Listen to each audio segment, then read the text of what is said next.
Hola, mi nombre es Aurelia Vivero Alonso, estudio la carrera de Contaduría en la Universidad Tecnológica del Sur del Estado de México. Les voy a platicar sobre los títulos de crédito. Para empezar, el crédito existe cuando hay la entrega de una cosa presente por otra futura. El crédito se entiende desde dos puntos de vista, económico y jurídico. En cuanto al económico, se dice que es la confianza, el acto de buena fe que multiplica capitales.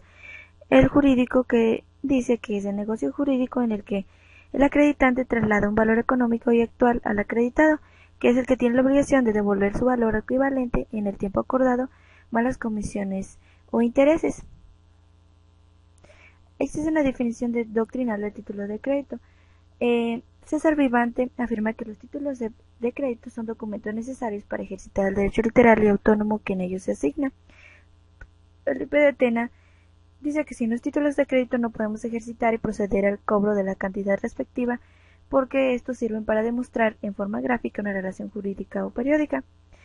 Gómez Córdoba dice en su obra Títulos de crédito que son documentos privados que representan la creencia, fe o confianza de que una persona va a pagar algo, sea porque se le haya entregado un bien o se le haya acreditado una suma de dinero. La definición legal de títulos de crédito, de acuerdo al artículo 5 de la Ley General de Títulos y Operaciones de Crédito, dice que son documentos necesarios para ejercitar el derecho literal que en ellos se consigna. La naturaleza jurídica de los títulos de crédito dice que son cosas mercantiles y que son actos de comercio, su emisión o expedición, endoso, el aval, aceptación y las demás operaciones que en ellas se consignen. Que los actos de comercio no son las cosas, sino las operaciones que se realizan en estas. Existe una clasificación de los títulos de crédito que pueden ser considerados bajo tres aspectos. Los títulos de crédito como actos de comercio, que de acuerdo al artículo 1 de la Ley General de Títulos y Operaciones de Crédito, dispone que la emisión, expedición, endoso, aval o desaceptación del título de crédito y las demás operaciones que en ellos se consignan son actos de comercio. La otra clasificación son los títulos de crédito como cosas mercantiles, que de acuerdo al artículo 1 de la Ley General de Títulos y Operaciones de Crédito, establece que son cosas mercantiles los títulos de crédito. Señala que los títulos de crédito son documentos toda vez que son medios reales de representación gráfica de hecho y tienen el carácter de cosas muebles en los términos de la legislación común. También existen los títulos de crédito como documentos, que son documentos privados constitutivos de un derecho literal necesarios para su ejercicio y destinados a la circulación. El legislador tiene el derecho de cuidar que dicho documento tenga las características tales que se puede depositar en ellos confianza, que se eviten las posibilidades de engaño, que se eviten las confusiones para cualquier persona, puesto que éste se va a circular en todas las capas sociales. Las características de los títulos de crédito es la literalidad, que de acuerdo al artículo 5 de la Ley General de Títulos y Operaciones de Crédito, dice que el derecho incorporado en el título es literal, es decir, que el derecho y la obligación contenida en un título de crédito están determinadas estrictamente por el texto literal del documento. Felipe Tena dice que es una nota privativa de los títulos de crédito porque pueden existir cláusulas contra la ley o extrañas al título. Otra de las características es la autonomía, que es el derecho sucesivo que va adquiriendo cada poseedor o tenedor al título. Cervantes Ahumada afirma que la autonomía consiste en el derecho que adquiere cada titular del documento. Es un derecho autónomo e independiente del derecho que tenía o podría tener el anterior tenedor del título. César Vivante dice que la característica esencial del título de crédito no es autónomo el título de crédito ni el derecho incorporado en el título. Lo que se debe decir que es autónomo es el derecho que cada titular el derecho que cada titular sucesivo va adquiriendo sobre el título y sobre los derechos que en él se consignen. Otra de las características es la incorporación, que la incorporación de derecho al documento es tan íntima, afirma Cervantes Ahumada, que el derecho se convierte en algo accesorio del documento, es decir, el derecho no existe ni puede ejercitarse sino en función del documento. El título de crédito es un documento que lleva incorporado un derecho, por lo cual el derecho va íntimamente unido al título y su ejercicio está condicionado para la exhibición del documento, y su razón de poseer el derecho es el derecho de poseer el título. De ahí la frase de Lorenzo de Moza: poseo porque poseo el derecho porque posee el título. Otra de las características de la legitimación, que es una consecuencia de la incorporación. Para ejercitar el derecho es necesario legitimizarse, exhibiendo el título de crédito. Tiene dos aspectos la legitimación, que es la legitimación activa, que quien lo posee tiene el derecho de exigir el pago de la prestación al obligado del título y la obligación, y la legitimación pasiva, que consiste en que el deudor tiene el derecho de cumplir con la obligación y se le verá solo pagando. Otra de las características es la abstracción, que Pedro Astudillo lo resume en 4 puntos, que dice que debe de referirse a derechos y obligaciones que estén en el título y no al título, y que para que el derecho exista no es necesario saber el origen del título que se admita o circule, y que la causa genera derechos y obligaciones del documento, o sea, lo escrito en él, y la abstracción del título no tiene como causa el negocio jurídico, sino la letra, el texto de acuerdo a la ley, que la abstracción es la dependencia de la causa de creación. Los elementos y función de la letra de cambio. Tena dice que la letra de cambio es un título de crédito formalista. La forma constituye la propia sustancia. Falta forma, el contenido carece de valor jurídico. En esta participan 3 sujetos: el girado, que tiene el derecho de aceptar la orden o negarla; el girador, que envía la orden; el beneficiario, quien es el que recibe el beneficio patrimonial del girado. Los requisitos de la letra de cambio. Dice que debe de tener la mención de ser letra de cambio para que ésta pueda hacerse valer, la expresión del lugar en que se suscribe, es decir, el lugar en que nace la operación, la expresión del día, mes y año en que nace, la orden incondicional al girado de pagar, el nombre del girado, es decir, el nombre de la persona a quien el girador le dio la orden de pagar una suma determinada al beneficiario. La letra de cambio puede ser girada a cargo del mismo girador, solo cuando sea pagadera en otro lugar del que se emita. Otro de los requisitos es el lugar de pago. Se toma como lugar de pago el domicilio del girado. Si son varios, el tenedor decide el lugar. Otro de los requisitos es la época de pago, que son las diferentes formas de vencimiento de la letra. Las formas de vencimiento son vencimiento a la vista, que es cuando la letra debe ser pagada en el momento de su presentación al cobro. Existe también el vencimiento a cierto tiempo vista y a cierto tiempo fecha, que indica que la letra debe ser pagada en determinado tiempo después de presentación. El vencimiento a día fijo, que la letra debe ser pagada en la fecha señalada. El nombre de la persona a quien debe hacerse el pago, la letra debe ser girada a favor de una persona determinada. La firma del girador. Cuando el girador no sabe escribir, firma a otra persona. También firmará un corredor, un notario o cualquier otro funcionario que tenga fe pública, pero el girador siempre es el responsable de la letra. Otro de los requisitos es la valuta, que son los esqueletos impresos después de la orden de pago, es decir, valor a cuenta, valor entendido.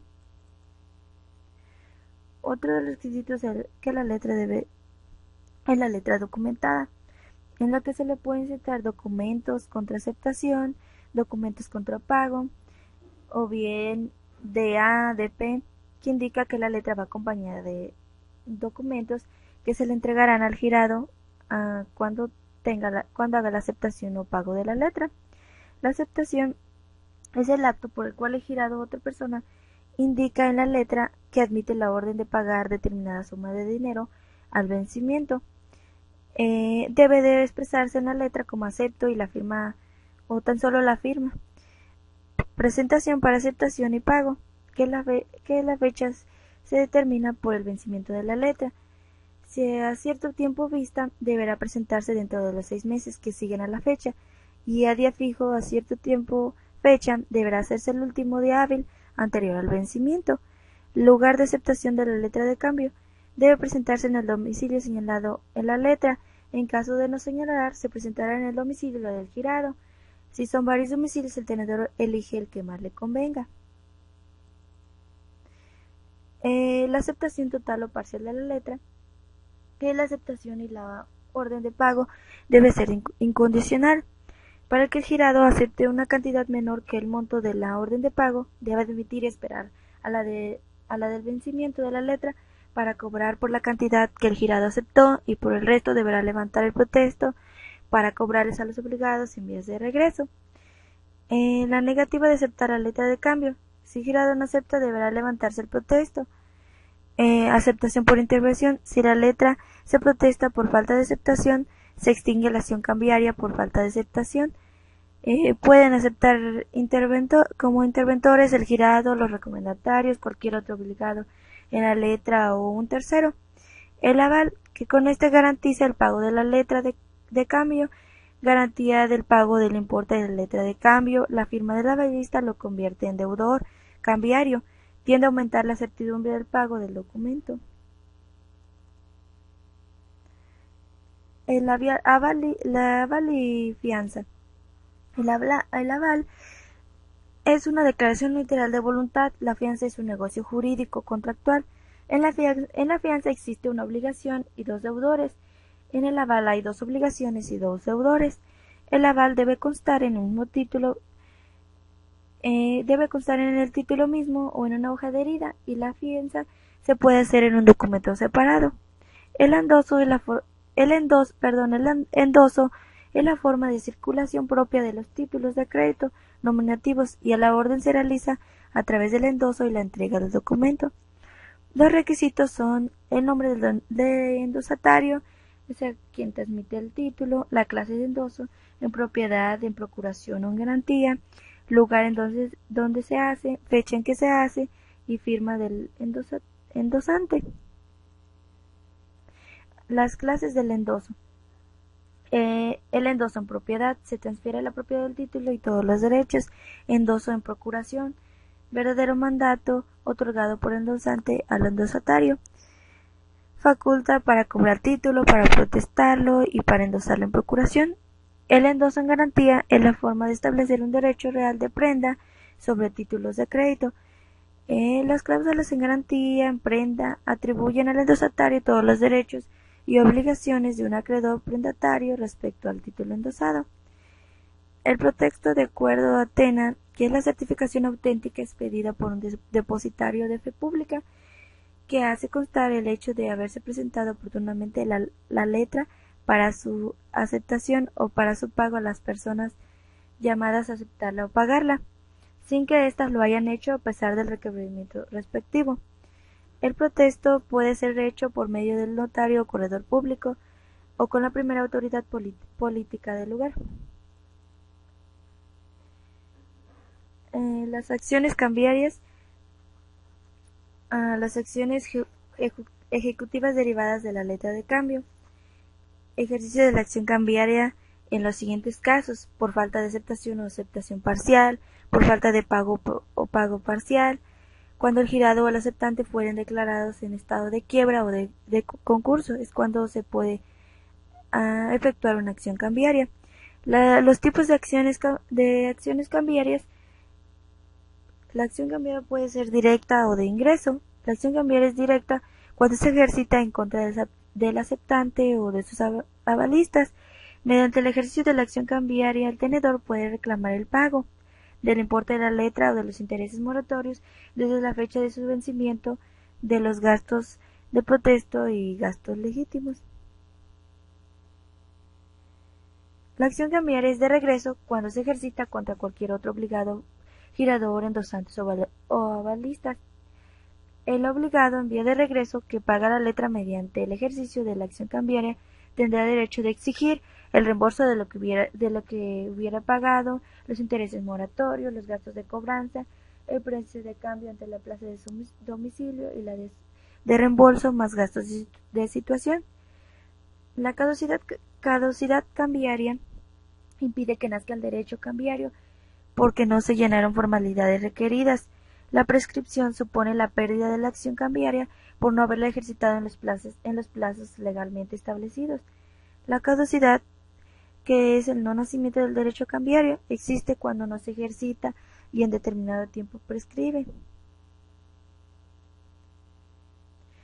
La acción cambiaria del título tenedor de la letra contra los obligados en vía de regreso caduca por no haber sido presentada la letra para aceptación o para su pago, por no haberse levantado el protesto, por no haberse admitido la aceptación por intervención, por no haberse admitido el pago por intervención, por no haberse ejercitado la acción dentro de los 3 meses que siguen a la fecha de protesto, por no haber prescrito la acción cambiaria contra el aceptante. La acción cambiaria prescribe en 3 años contados a partir del día de vencimiento de la letra o desde que concluyan los plazos de presentación para la aceptación, 6 meses o para el pago. La acción causal, que es la relación anterior civil o mercantil que motiva su omisión o transmisión. La acción de enriquecimiento, que mediante esta acción el tenedor puede obligar al girador que le repare en parte o totalmente la pérdida sufrida por falta de pago de la letra. Otro de los títulos de crédito es el pagaré, que es un documento que contiene el contrato de cambio y que contiene la obligación procedente de un contrato mercantil de pagar a una persona a la orden de otra cierta cantidad de dinero. Los requisitos es tener la mención de ser pagaré, la promesa incondicional de pagar, nombre de persona a quien debe hacerse el pago, la época y lugar de pago, la fecha y lugar en donde se suscriba el documento y la firma del suscriptor o persona que firme a su ruego o en su nombre. Las diferencias que existen entre una letra de cambio y un pagaré es que puede concretarse a los elementos personales y el contenido básico en cada uno de estos. Por ejemplo, para la letra de cambio, sus elementos son 3, girador, girado y beneficiario, y en el pagaré son 2, suscriptor y beneficiario. Y en cuanto al contenido básico, en la letra de cambio se da un orden de pago que indica una acción de regreso para el girador, y en el pagaré se hace una promesa de pago que indica una obligación directa para el suscriptor del título. En el pagaré se estipulan intereses y en la letra de cambio no. Otro de los títulos de crédito es el cheque, que solo es pedido por quien tiene fondos suficientes y disponibles en una institución de crédito. Los requisitos de este título es contener la mención de ser cheque, inserta en el documento la fecha en que se expide, la orden incondicional de pagar una suma determinada de dinero, el nombre del librado, la firma del librador, el lugar de expedición. Si no se indica, se estimará expedido en el domicilio del librador, si tiene varios, en el principal de ellos, y otro de los requisitos es el lugar de pago. Los elementos personales del cheque es el librado, que es la institución bancaria autorizada para manejar cuentas de cheques, el librador, que es la persona física o moral quien celebra el contrato de apertura de cheques con su cliente. El librado puede ser librador cuando expida cheques a cargo de él mismo. El beneficiario, que es la persona física o moral a quien se le debe hacer pago de cheque. Presupuestos del cheque. El banco se obliga a recibir dinero de su cuenta habiente y mantener el saldo de la cuenta a disposición de éste, así como pagar los cheques que el cliente libre con cargo al saldo de la cuenta que es la cuenta corriente de cheques. Las diferencias que existen entre el cheque y la letra de cambio es que la letra de cambio es un instrumento de crédito y el cheque un instrumento o medio de pago. Quien tiene una letra de cambio no puede rechazar un pago parcial y el tenedor del cheque sí. La letra de cambio solo puede dar la orden condicional de pago, es dirigida a cualquier persona y el cheque se puede expedir solo a cargo de una institución bancaria. El plazo de prescripción de las acciones cambiarias en un cheque es de 6 meses y en una letra de cambio es mayor, este es de 3 años. La forma en que circula un cheque no negociable, que es expedido a favor de una persona de la cual el nombre se consigna en el texto mismo del documento. No puede ser transmitido por endoso, no a la orden, no negociable. A la orden, que es expedido a favor de una persona, que puede transmitirse por medio de endoso y entrega material del título al portador, cuando no se indique en su texto a favor de quien se expide y contenga la cláusula al portador. El aval en el cheque, una institución admitida para el cheque. El endoso en el cheque, que corresponde a las mismas disposiciones de las letras de cambio. El pretexto en el cheque, que la falta total o parcial de pago del cheque por el librado se debe de comprobar mediante el pretexto. Ningún acto puede suplir el pretexto para establecer de manera auténtica que la letra fue presentada en tiempo y en forma que la letra de cambio a la vista. Los plazos de presentación del cheque, que es cuando el tenedor tiene derecho de exigir a la vista el pago del cheque y debe de realizar la presentación para pago en plazo establecido.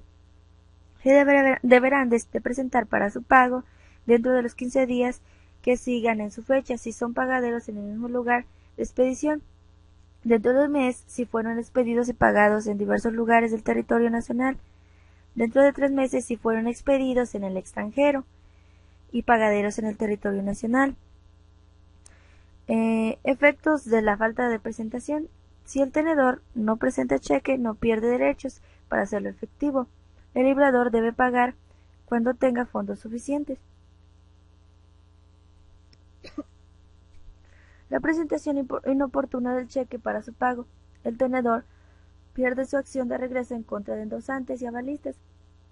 Perderá acción contra el librador y sus avalistas si se comprueba que el cheque dejó de pagarse por otra causa ajena al librador. El librador podrá revocar el cheque. En caso de negativa de pago del librado, el tenedor no tendrá derecho a reclamar al librado la indemnización de daños y prejuicios. Pago parcial del cheque. La Ley General de Títulos y Operaciones de Crédito es un instrumento de pago por el que el tenedor tiene derecho de rechazar un pago parcial. Nunca podrá ser parcial salvo convenio expreso.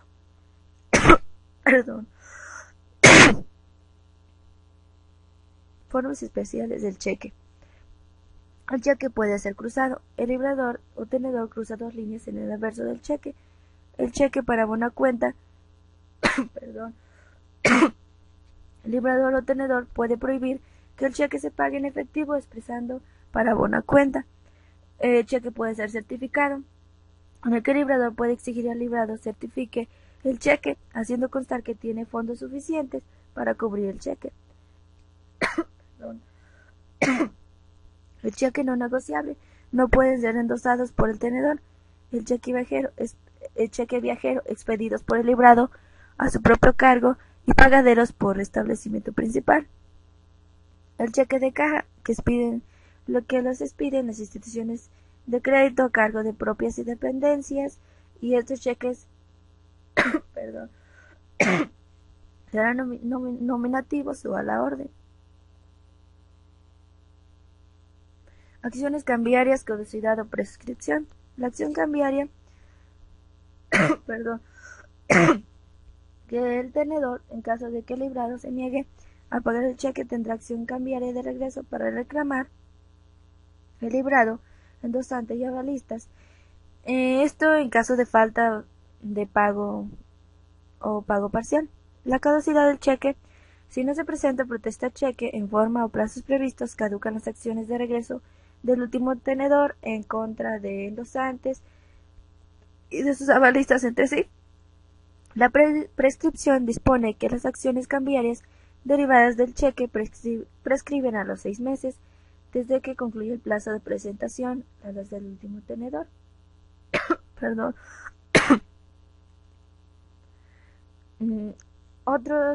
Hay otros títulos de crédito. El bono, que representa la participación individual en un crédito colectivo a cargo del emisor.